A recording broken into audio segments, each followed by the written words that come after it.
방금 베를린에서 믿기 힘든 소식이 전해졌습니다.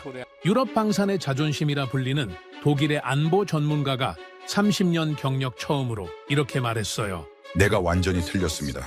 한국은 우리가 알던 나라가 아닙니다. 지금 전 세계가 한국 무기를 사기 위해 줄을 서고 있습니다. 유럽의 폴란드, 루마니아, 에스토니아를 넘어 중동의 사우디, UAE, 이라크까지 대륙을 가리지 않아요. 그 결정적 이유가 바로 얼마 전 증명됐습니다. 2026년 봄 중동 하늘에서 미사일 190여 발이 격추됐습니다. 패트리어트도 아이언돔도 아니었어요. 바로 메이드 인 코리아, 대한민국이 만든 기적의 무기였습니다. 1970년 소총 한 자루도 못 만들던 나라가 60년 만에 세계 방산을 선도하는 나라가 됐습니다. 레오파르트2의 나라 독일 전문가가 직접 서울로 날아가 파헤친 그 60년의 기록. 도대체 이 나라는 어떻게 여기까지 온 걸까요? 지금 바로 공개합니다. 시작 전 구독과 좋아요 한번 눌러주시면 영상 제작에 큰 힘이 됩니다. 감동이방 오늘의 이야기 시작하겠습니다.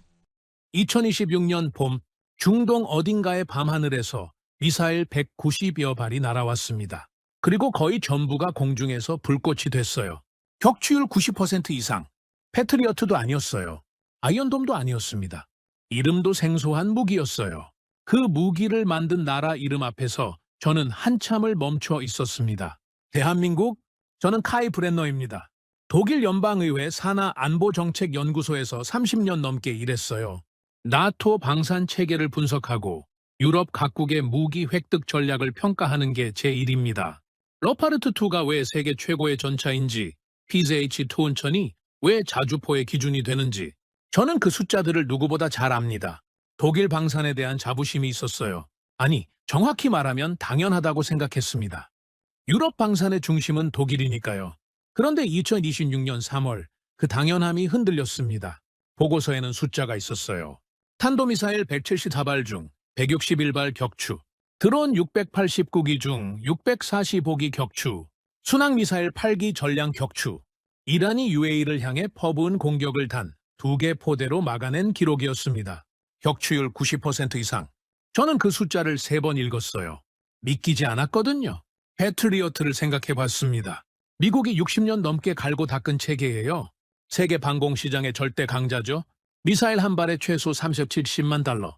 주문을 넣으면 납기까지 4년에서 6년을 기다려야 합니다. 유럽 각국이 방공체계를 확충하려 할 때마다 벽처럼 막혀있던 숫자가 바로 이거예요. 청웅2는 달랐습니다. 유도탄 한 발에 110만 달러, 패트리어트의 3분의 1 수준이에요. 납기는 9개월에서 12개월, 그리고 실전에서 90%를 막아냈습니다. 저는 파일을 닫지 못했어요. 더 불편한 건 따로 있었습니다. 제 옆 나라들이 이미 움직이고 있었거든요. 폴란드는 2022년부터 K2 전차, K9 자주포, FA-50 전투기를 대거 사들였어요. 누적 계약액만 34조 원이 넘습니다. 루마니아, 핀란드, 에스토니아, 노르웨이. 동유럽과 북유럽 전역에 한국제 자주포가 이미 배치돼 있어요. 독일제 무기를 제치고 한국 무기가 유럽을 채우고 있었습니다. 저는 그걸 불편하게 지켜봤어요. 솔직히 말씀드리면요. 독일이 레오파르트2를 우크라이나에 보내는데 1년을 망설이는 동안 한국은 계약서에 도장을 찍고 몇 달 안에 물건을 보냈습니다. 독일 방산이 정치적 논쟁에 발이 묶여 있는 사이 한국은 조용히 유럽 시장을 파고들었어요. 그 장면들이 마음 한켠에 걸려 있었는데 청궁2 보고서가 결정타였습니다. 탄도탄 요격은 차원이 다른 기술이에요. 전차는 땅 위에서 움직이는 표적을 상대합니다. 자주포는 좌표를 향해 포탄을 날리죠. 하지만 탄도탄 요격은 수십 킬로미터 상공에서 시속 수천 킬로미터로 날아오는 물체를 또 다른 미사일이 정면으로 맞받아치는 겁니다. 유도 오차가 1m를 넘으면 안 돼요. 이걸 독자 기술로 해낼 수 있는 나라가 전 세계에 몇 개나 될까요? 손에 꼽습니다. 미국, 러시아, 이스라엘. 독일은 그 목록에 없어요. 그런데 대한민국이 있었습니다. 저는 그날 저녁 연구소 동료에게 말했습니다. 한국을 제대로 들여다봐야겠어. 동료가 물었어요. 천궁2 때문에? 저는 고개를 저었습니다. 천궁2는 시작점일 뿐입니다. 이 나라가 어떻게 여기까지 왔는지가 궁금한 거예요. 러시아가 우크라이나 국경을 넘은 지 4년이 지났습니다. 유럽은 수십 년간 방산 예산을 깎아왔어요. 독일도 예외가 아니었습니다. 그 시간 동안 한국은 반대 방향으로 걷고 있었어요. 무언가 다른 선택을 했고 다른 결과가 나왔습니다. 그 차이가 어디서 시작됐는지 저는 알고 싶었어요. 베를린을 떠나 서울행 비행기에 올랐습니다.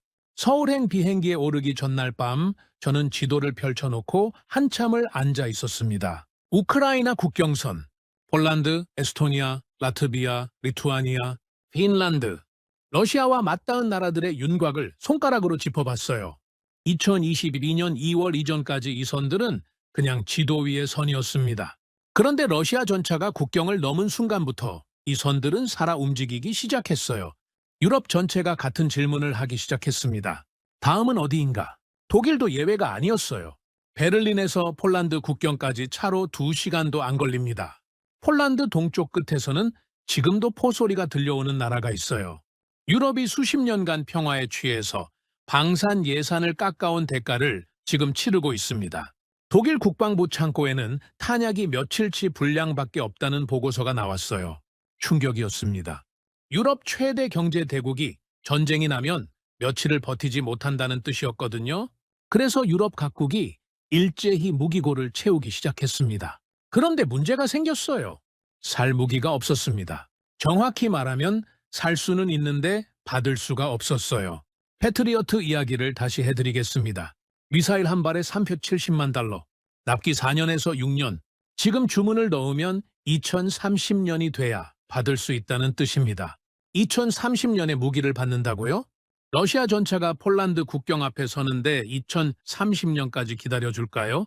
유럽 방산업체들도 마찬가지였어요. 수십 년간 생산 라인을 줄여왔거든요. 전쟁이 없으니까요. 평화 배당금이라는 이름으로 국방 예산을 사회복지로 돌렸습니다. 그 결과가 지금 나타나고 있어요. 독일 라인메탈이 포탄 생산을 늘리겠다고 발표했지만 공장을 새로 짓고 인력을 훈련시키는 데만 몇 년이 걸립니다. 수요는 폭발했는데 공급이 따라가질 못해요. 바로 이 틈을 한국이 파고들었습니다. 처음에 저는 그냥 시장 논리라고 생각했어요. 싸고 빠르니까 사는 거다. 그런데 숫자를 들여다보니 단순한 가성비 이야기가 아니었습니다. 2022년 폴란드가 한국과 체결한 계약 규모를 아십니까? K2 전차 1000대, K9 자주포 672문, FA-50 전투기 48대, 천무 다연 장로켓 288문, 1차 계약 규모만 124억 달러, 우리 돈으로 17조 원이 넘었어요. 그리고 2025년 K2 전차 2차 계약이 추가됐습니다. 약 9조 원 규모, 단일 방산 수출 계약으로는 사상 최대였어요. 폴란드와의 누적 계약액만 34조 원을 넘어섰습니다. 폴란드가 왜 독일 무기 대신 한국 무기를 샀는지 저는 그게 불편했어요. 독일과 폴란드는 EU 파트너입니다. 지리적으로도 붙어 있어요. 그런데 폴란드 대통령은 나토 본부에서 한국산 무기를 두고 이렇게 말했습니다. 불과 몇 달 안에 공급할 수 있는 최신 무기라고요. 몇 달, 그게 핵심이었습니다. 폴란드만이 아니었어요. 루마니아가 K9 자주포 54문을 계약했습니다. 핀란드, 에스토니아, 노르웨이에는 이미 K9이 배치돼 있어요. 에스토니아는 천무 계약을 체결했고 발트 3국 전체로 확산을 검토하고 있습니다. 지도를 다시 펼쳐보면 북유럽에서 동유럽까지 한국제 무기가 유럽의 방어선을 채우고 있었어요. 저는 그 지도를 한참 바라봤습니다. SIP리 데이터를 찾아봤어요. 2020년에서 2024년 사이 한국 방산 수출의 53%가 유럽으로 향했습니다. 절반이 넘어요. 그리고 그 유럽 수출의 46%가 폴란드 한 나라였어요. 한국이 유럽 방산 시장에서 차지하는 비중이 빠르게 커지고 있었습니다. 미국도 프랑스도 독일도 채우지 못한 자리를 한국이 채우고 있었어요. 독일 방산의 자존심이라고 생각해온 저에게 이건 단순한 시장 변화가 아니었습니다. 뭔가 근본적인 게 달라지고 있다는 신호였어요. 납기, 가격, 신뢰성. 이 세 가지에서 한국이 유럽 전통 방산 강국들을 앞서고 있었습니다. 그리고 이제 천공투가 실전에서 90% 요격률을 기록했어요. 지상 무기에서 시작된 한국의 유럽 진출이 방공 체계로까지 확장되려 하고 있었습니다. 저는 질문을 바꿔야 한다라고 생각했어요. 왜 한국 무기를 사는가가 아니었습니다. 어떻게 한국이 이런 무기를 만들 수 있었는가? 그게 진짜 질문이었어요. 그 답을 찾으러 가는 길이었습니다. 비행기가 인천을 향해 날아올랐습니다. 인천공항에 내렸을 때 첫 번째로 든 생각은 깨끗하다는 거였습니다. 공항이 깨끗한 건 당연한 거 아니냐고요? 그런데 이 깨끗함은 달랐어요.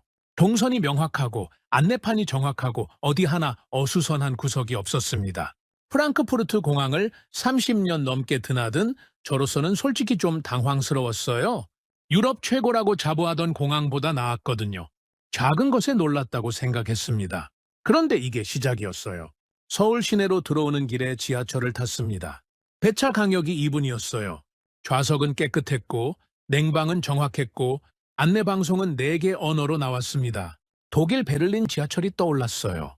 연착은 일상이고 파업은 연례 행사인 그 지하철이요. 저는 속으로 웃었습니다. 반성이었어요. 그런데 저는 관광을 하러 온 게 아니었습니다. 서울에서 첫 번째로 만난 사람은 한국 방산업계 관계자였어요. 저녁 식사 자리였는데 테이블에 앉자마자 제가 물었습니다. 청홍투 국산 화율이 정말 95%입니까? 그분이 젓가락을 내려놓으며 답했어요. 90%가 넘습니다. 나머지 5%도 핵심 기술은 아니에요. 저는 그 말을 흘려들을 뻔했습니다. 그런데 숫자를 생각해보니 가볍지 않았어요. 탄도탄 요격 체계를 독자 기술로 개발한다는 게 어떤 의미인지 설명을 드릴게요. 이건 소총을 국산화하는 것과 차원이 달라요. 레이더가 있어야 합니다.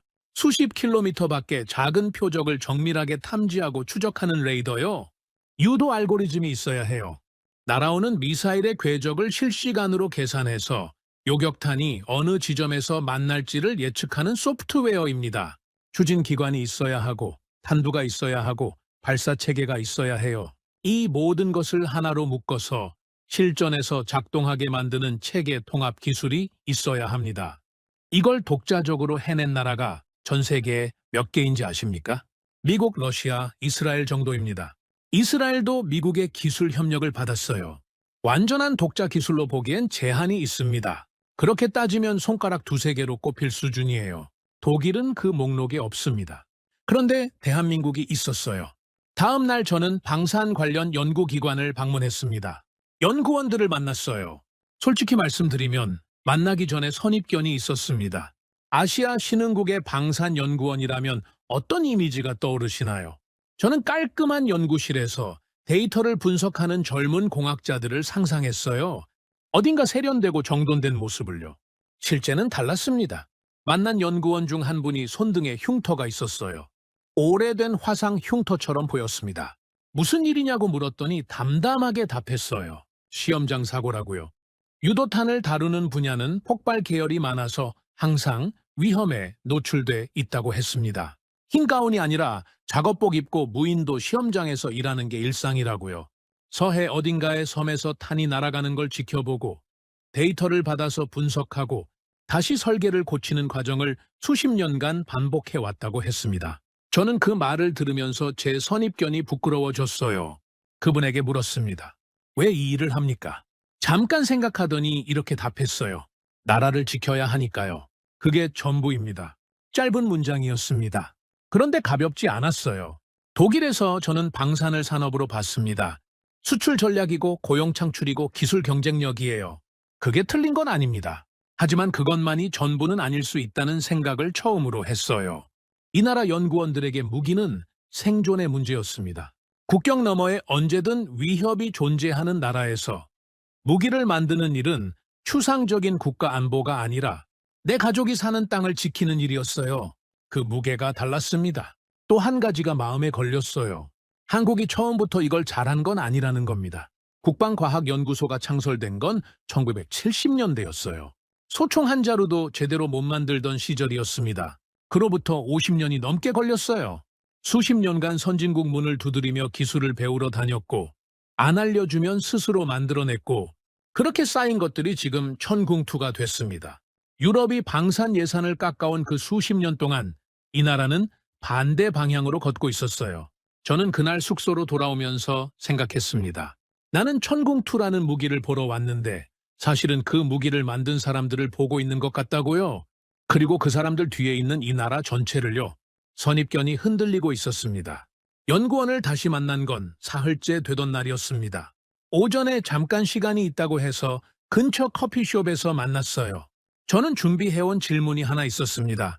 며칠 전부터 머릿속을 떠나지 않던 거였어요. 한 가지 이해가 안 되는 게 있습니다.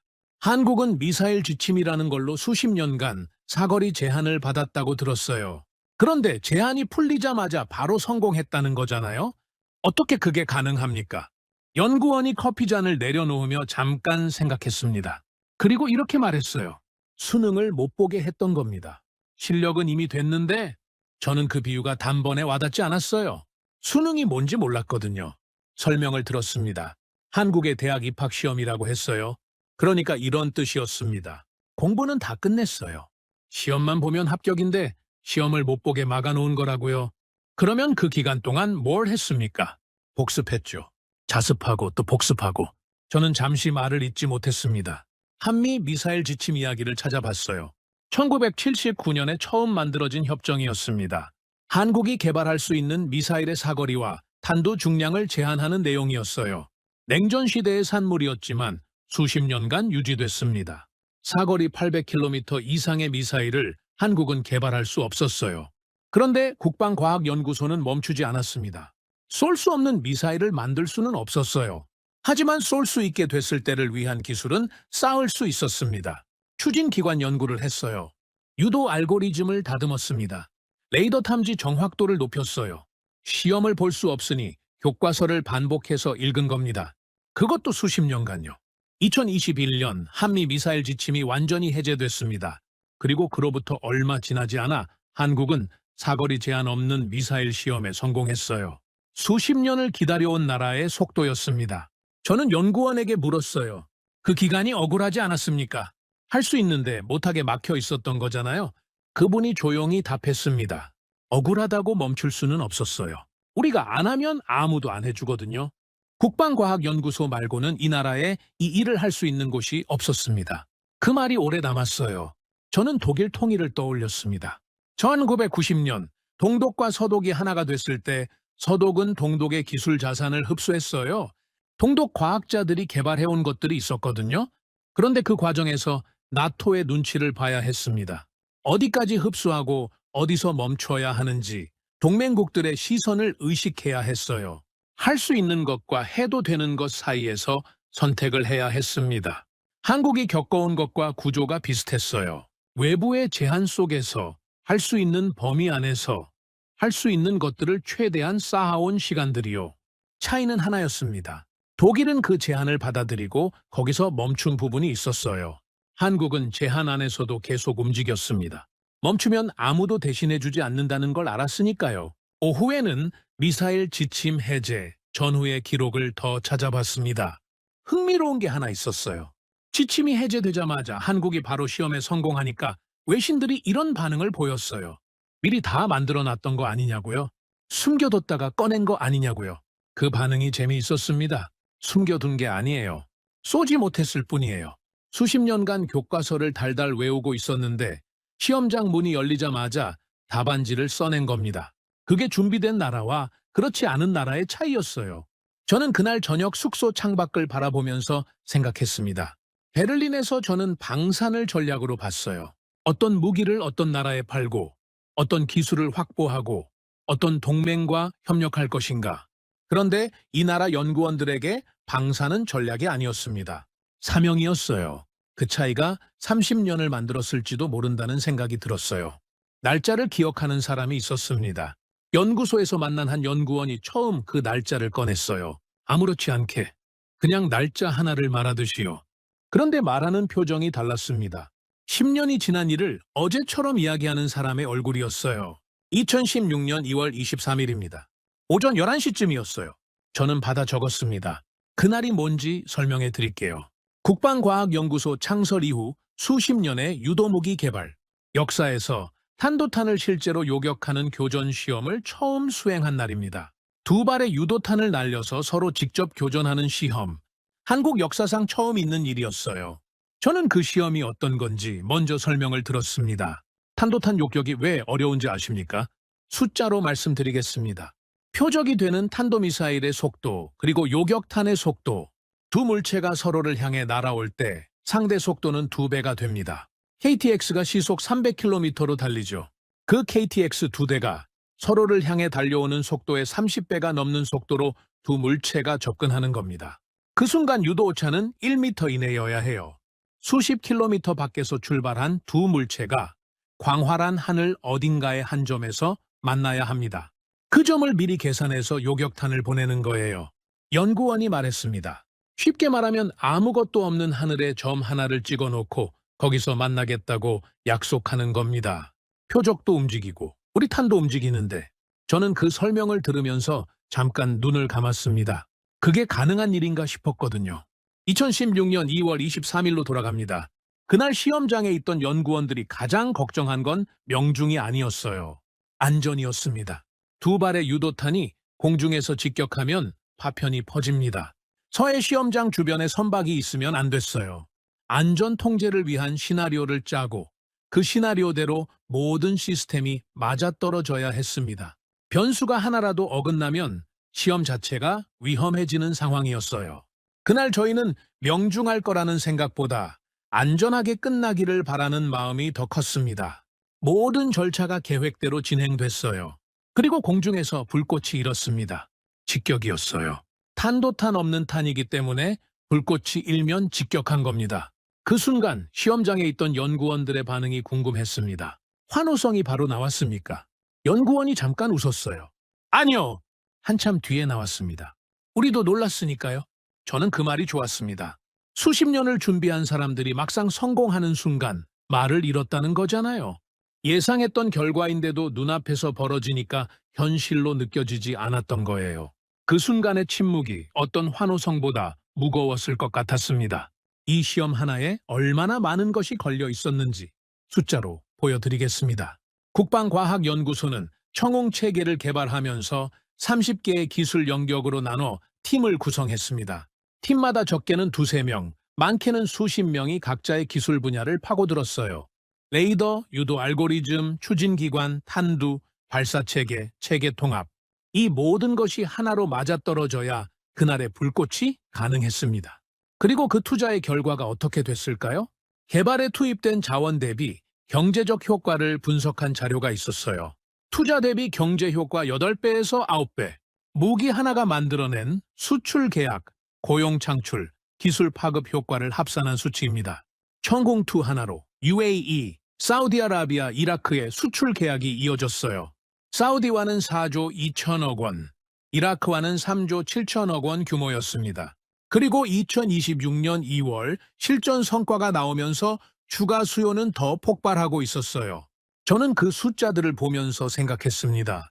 독일이 방산 예산을 논의할 때마다 경제적 효과를 따집니다. 고용이 몇 명이고 수출이 얼마고 GDP 기여가 어느 정도인지요.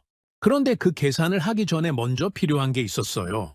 2016년 2월 23일 오전 11시처럼 실제로 작동한다는 증명이요.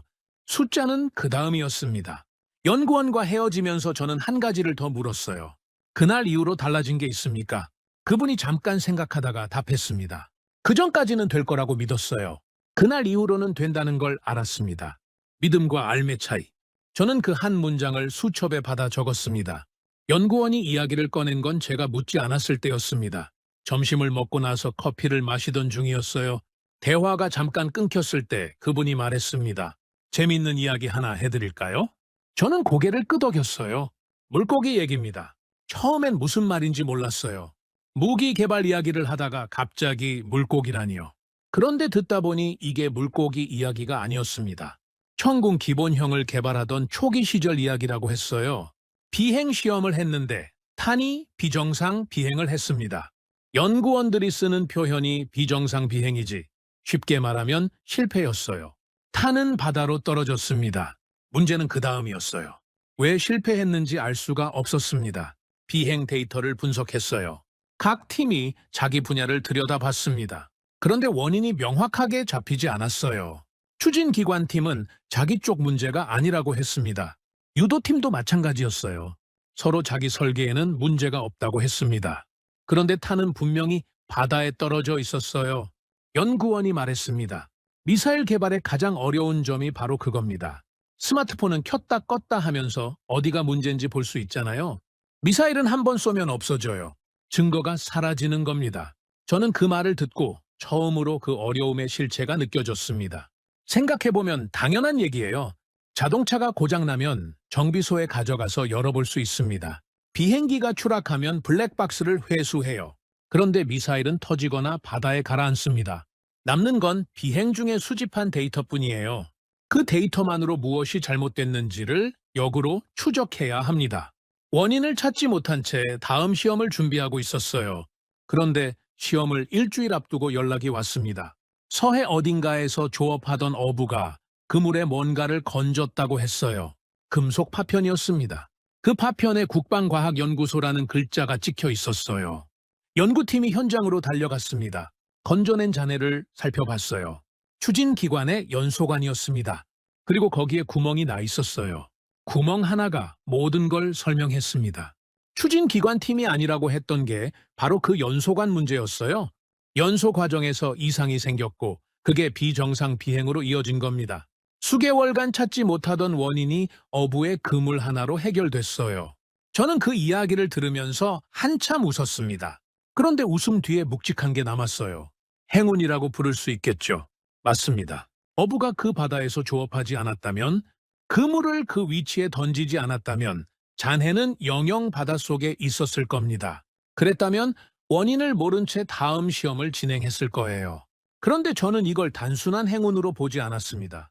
행운이 오려면 먼저 그 행운을 알아볼 수 있어야 해요. 어부가 파편을 건졌을 때 그냥 버릴 수도 있었습니다. 쓸모없는 금속 조각이니까요. 그런데 거기서 국방과학연구소라는 글자를 읽고 신고를 했어요. 연구팀이 달려가서 그게 연소관임을 알아봤고 거기서 구멍을 발견했습니다. 그 연결고리 하나하나가 맞아떨어진 거예요. 준비된 사람만이 행운을 알아봅니다. 이 나라 연구원들은 수십 년간 그런 사람들이었어요. 연구원에게 물었습니다. 그 후로 원인을 못 찾는 경우도 있었습니까? 물론입니다. 지금도 있어요. 그럴 때는 확보된 비행 데이터만으로 추정을 해야 합니다. 여러 팀이 각자의 분석을 내놓고 토론하고 결론을 내려요. 틀릴 수도 있어요. 그러면 다음 시험에서 또 확인하는 거죠. 그 과정이 얼마나 걸립니까? 짧으면 몇 달, 길면 몇 년입니다. 저는 그 말을 듣고 독일 방산 개발 과정을 떠올렸습니다. 예산이 삭감되면 일정이 밀리고, 일정이 밀리면 기술이 흩어지고, 기술이 흩어지면 다시 모으는데 또 시간이 걸립니다. 그 악순환 속에서 독일이 이뤄온 것들이 있었어요. 이 나라는 달랐습니다. 느릴 수는 있었어요. 돌아갈 수는 있었습니다. 그런데 멈추지 않았어요. 어부의 그물에서 잔해를 건져내는 행운이 와도 아무도 찾지 않으면 그냥 고철 덩어리일 뿐입니다. 멈추지 않았기 때문에 그 행운이 의미가 됐어요. 숙소로 돌아오는 길에 서해 방향으로 노을이 지고 있었습니다. 저는 저 바다 어딘가에 아직도 잔해들이 있겠다고 생각했어요. 수십 년간의 시험들, 성공과 실패의 흔적들이요. 그리고 그 잔해 위에 지금의 청웅투가 서 있다는 것도요. 이 나라는 운도 실력으로 만든다는 생각이 들었습니다. 마지막 날 오전, 저는 국방과학연구소의 역사 자료를 훑었습니다. 1970년, 창설 연도입니다. 그 해 한국의 1인당 국민소득이 얼마였는지 아십니까? 279달러였어요. 지금 독일의 1인당 국민소득이 5만 달러가 넘습니다. 1970년 한국은 지금 독일의 200분의 1도 안 되는 나라였어요. 그 나라가 국방과학연구소를 만들었습니다. 소총 한 자루도 제대로 못 만들던 시절이었어요. 처음엔 70876 부대라는 이름이었다고 합니다. 군부대 번호처럼요. 1970년 8월 6일 창설됐다고 해서 붙은 이름이에요. 간판에 국방과학연구소라고 쓸 수도 없었습니다. 대전기계창, 그런 이름으로 위장했어요. 존재 자체를 숨겨야 했던 시절이었습니다. 그 시절 연구원들이 어떻게 일했는지 자료를 보면서 저는 한참 멈춰 있었어요. 해외 선진국 문을 두드렸습니다. 기술을 가르쳐 달라고요. 돌아온 답은 대부분 거절이었어요. 안 알려준다고 했습니다. 무기 기술은 국가 보호 기술이거든요. 살 수는 있지만 원리는 안 알려줍니다. 그러면 직접 만들어야 했어요. 실패하면 다시 하고 또 실패하면 또 다시 했습니다. 그 과정에서 정년 퇴직한 연구원들이 있어요.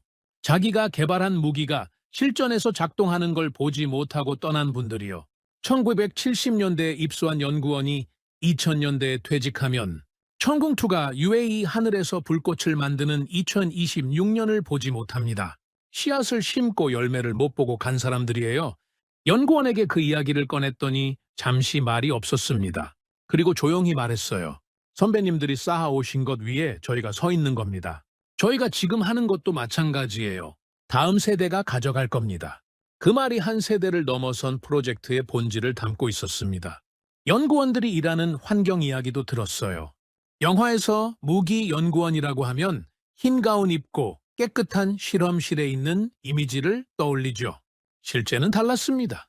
섭씨 영하 32도의 혹한 시험장에서 장비를 점검합니다. 반대로 섭씨 40도가 넘는 혹석이 야외 시험장에서 일하기도 해요. 서해 무인도 시험장을 오가며 작업복 입고 타니 날아가는 걸 지켜봅니다. 하루 종일 장비 옆에 붙어 있다가 데이터를 들고 돌아와 밤새 분석해요. 영하 32도 이야기를 해드릴게요. 한 연구원이 챔버 시험을 하던 날이었습니다. 시험 대상 장비를 영하 32도에서 하루 종일 얼립니다. 속까지 완전히 그 온도가 되도록요. 그리고 그 상태에서 작동 여부를 확인해야 해요. 그 연구원이 방한복을 제대로 갖추지 않고 챔버 안에 들어갔습니다. 장비를 확인하고 나왔는데 밖은 영상 32도 여름이었어요. 60도의 온도 차이를 한 번에 맞은 겁니다. 다음 날 바로 몸살이 났다고 했습니다. 무기도 그 온도를 견뎌야 합격이에요. 사람이 몸살 나는 환경을 무기는 아무렇지 않게 통과해야 합니다. 그게 한국이 수출하는 무기가 어떤 나라에서든 작동하는 이유였어요. 그리고 정부 이야기를 빼놓을 수 없습니다. 60년입니다. 국방과학연구소가 창설된 1970년부터 지금까지요. 그 시간 동안 한국의 정권은 여러 번 바뀌었습니다. 어떤 정부는 더 많이 투자했고 어떤 정부는 덜 투자했어요. 그러나 투자 자체를 멈춘 적은 없었습니다. 역대 대통령들이 연구소를 방문해서 연구원들을 격려했어요. 국가가 이 일을 중요하게 여긴다는 신호를 보낸 겁니다. 독일과 비교하면 차이가 컸어요. 독일은 냉전이 끝난 1990년대부터 방산 예산을 꾸준히 줄였습니다. 평화의 시대가 왔다고 판단했거든요. NATO가 있으니까 우리는 외교와 경제에 집중하자는 논리였어요. 그 결과가 2022년 러시아 침공 이후 드러났습니다. 탄약은 며칠치, 장비는 노후화, 생산 라인은 축소. 30년간 깎아온 예산의 청구서가 한꺼번에 날아왔어요. 한국은 반대였습니다. 위협이 사라진 적이 없었거든요. 국경 너머에 언제나 위협이 존재하는 나라에서 방산 투자는 선택이 아니었어요. 그 절박함이 60년을 이어왔습니다. 그 결과가 지금 숫자로 나타나고 있어요. 한때 한국 연구원들은 해외 방산 전시회에 가면 질문하기 바빴다고 했습니다. 이건 어떻게 작동합니까? 저건 왜 이렇게 설계했습니까? 물어봐도 잘 안 알려줬어요. 그런데 지금은 달라졌습니다. 반대로 묻기 시작했어요. 너희는 어떻게 했어? 우리도 배우고 싶은데. 한국이 먼저 질문을 받는 나라가 됐습니다. SIPRE 데이터를 다시 봤어요. 2020년에서 2024년 사이 한국의 세계 방산 수출 시장 점유율 2%였습니다. 숫자만 보면 작아 보여요. 그런데 그 2%가 어디서 왔는지를 알면 다릅니다. 1970년 소총도 못 만들던 나라가 60년 만에 탄도탄 요격 체계를 독자 개발해서 세계 시장에 내놓은 2%입니다. 저는 그날 오후 연구소 근처를 걸으면서 생각했어요. 독일이 방산 예산을 줄이던 그 수십 년 동안 한국은 반대 방향으로 걷고 있었습니다. 같은 시간이 흘렀는데 방향이 달랐어요. 그 방향의 차이가 지금 이 간극을 만들었습니다. 천궁2가 UAE 하늘에서 90%를 막아낸 그 간극이요. 부럽다는 말은 쉽게 나오지 않았어요. 하지만 배워야 한다는 말은 분명했습니다. 베를린으로 돌아오는 비행기 안에서 저는 수첩을 펼쳤습니다. 열흘간 받아 적은 것들이 빼곡했어요. 숫자들, 날짜들, 연구원들의 말들. 저는 그것들을 한 줄씩 다시 읽었습니다. 인천공항의 첫인상부터 서해 노을까지. 그런데 읽다 보니 이상한 게 있었어요.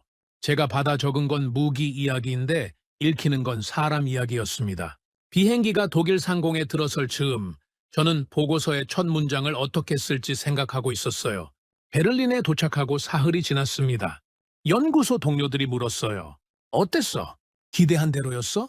저는 잠깐 생각했습니다. 기대한 것보다 훨씬 달랐어. 보고서를 쓰기 시작했습니다. 천궁2의 재원, 가격, 납기, 요격률. 기술적 분석이 먼저 나왔어요. 그런데 쓰다 보니 그 숫자들만으로는 뭔가 빠진 느낌이 들었습니다. 숫자는 결과예요. 저는 그 결과가 어디서 왔는지를 설명해야 했어요. 보고서 중간에 이런 내용을 넣었습니다. 1970년 창설, 소총도 못 만들던 시절, 해외에서 안 알려준다고 했을 때 직접 만들어낸 시간들, 미사일 지침이라는 족쇄 속에서도 멈추지 않은 연구소, 2016년 2월 23일 첫 교전 시험에서 환호성보다 침묵이 먼저 나온 이유, 어부의 그물에서 건진 연소관 하나가 설계를 바꾼 이야기, 영하 32도 시험장에서 작업복 입고 일하는 연구원들, 그리고 마지막에 이 문장을 썼습니다. 천공투는 무기가 아니다. 국가가 스스로를 믿은 증거다. 동료가 그 문장을 읽고 말했어요. 보고서에 이런 문장이 들어가도 돼? 저는 웃으면서 답했습니다. 이게 팩트야. 60년간 정부가 연구소를 믿었습니다. 연구소는 그 믿음을 배신하지 않았어요. 선배 세대가 심은 씨앗을 다음 세대가 키웠고 또 다음 세대가 열매를 맺었습니다. 그 연결고리가 끊기지 않았어요. 천궁2는 그 연결고리의 현재 이름이었습니다. 숫자로 다시 정리해 볼게요. 패트리어트 한 발 370만 달러, 납기 4년에서 6년, 천궁2는 110만 달러에 9개월에서 12개월, 폴란드 누적 계약 34조 원, 루마니아, 핀란드, 에스토니아, 노르웨이에 이미 배치된 K9, UAE, 사우디, 이라크로 이어지는 천궁2 수출, 투자 대비 경제 효과 8배에서 9배, 그리고 2026년 2월 28일 실전 요격률 90% 이상. 이 숫자들이 어디서 왔는지 저는 이제 압니다. 1970년 279달러짜리 나라에서 왔어요. 소총도 못 만들던 나라에서 왔습니다. 안 알려준다는 말을 들으면서도 멈추지 않은 사람들에게서 왔어요. 쏠 수 없었던 수십 년을 버텨온 연구소에서 왔습니다. 2016년 2월 23일 오전 11시 환호성 대신 침묵으로 성공을 맞이한 그 시험장에서 왔어요. 그리고 한 연구원의 말에서 왔습니다. 서울을 떠나기 전날 저녁 마지막으로 만난 연구원이 있었어요. 식사를 마치고 헤어지면서 제가 물었습니다. 이 일을 왜 합니까? 30년 넘게요. 그분이 잠깐 웃었습니다. 그리고 말했어요. 두 아들이 안전한 나라에서 살기를 바랍니다.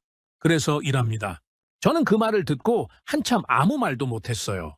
독일에서 저는 방산을 산업으로 봤습니다. 수출 전략이고 기술 경쟁력이고 GDP 기여율이에요.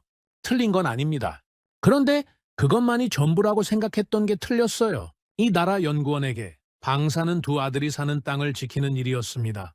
그 무게가 달랐어요. 그 무게의 차이가 60년을 만들었습니다. 보고서를 제출하고 며칠이 지났어요. 연구소 회의에서 동료가 물었습니다. 천궁2, 우리도 도입 검토해야 할까? 저는 잠깐 생각했어요. 그리고 답했습니다. 도입 여부보다 먼저 물어야 할 게 있어. 우리는 60년을 그렇게 걸어올 수 있었나? 회의실이 잠시 조용해졌습니다. 그 미사일은 중동 하늘에서 왔어요. 그런데 진짜 질문은 그게 아니었습니다. 그 미사일은 어디서 왔는가? 답은 60년의 신뢰에서 왔습니다. 한 세대가 다음 세대에게 건넨 설계돼서 왔어요. 두 아들이 안전한 나라에서 살기를 바라는 마음에서 왔습니다. 저는 수첩을 덮었습니다. 창밖에 베를린 하늘이 보였어요. 흐렸습니다.